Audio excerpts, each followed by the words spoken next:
Rage doesn't solve the problems that Donald Trump is creating right now. The rage actually does very little.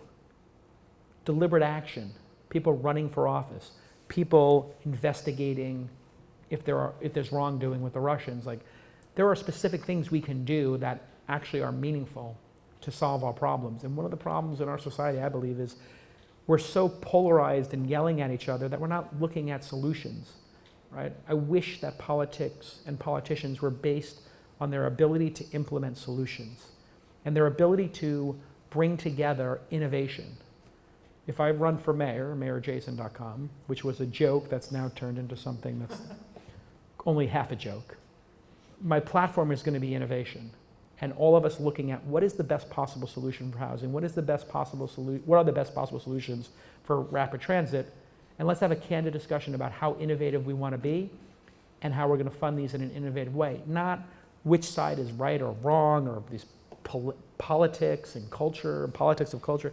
We need to really solve big problems. And things like global warming, this cannot be a religious battle. It has to be a battle of action. And science and action and deliberate,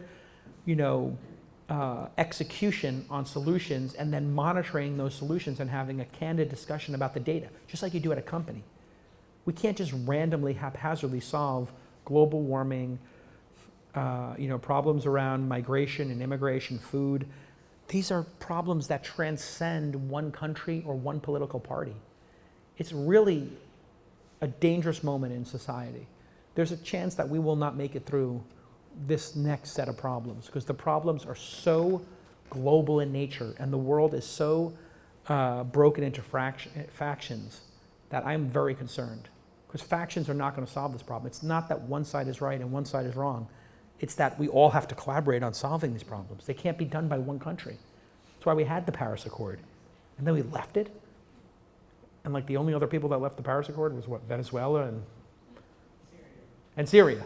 Wow, two bastions of democracy and innovation and prosperity.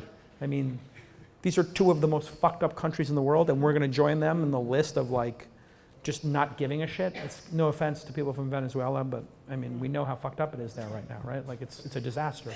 And Syria is obviously in chaos. We're putting ourselves on the list of chaotic countries.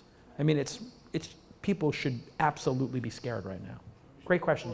Elon Musk to do his Mars spaceship and maybe the rocket. Listen, I think a really good strategy for the next 10 years might be to bring the top 10 problems we have to Elon Musk and just have him write a white paper. Like honestly, if he wrote a white paper, like we should just literally bring him like, global warming, what should we do? And just Elon writes like, okay, electric cars, solar, and this. And we just take it and we go execute it. I mean, he's brilliant. He's a good friend of mine. Like, we should just trust him with like, Elon, what should we do about education? He was like, oh, I think we should do this. Great. His solution is absolutely going to be better than any faction's politicized solution.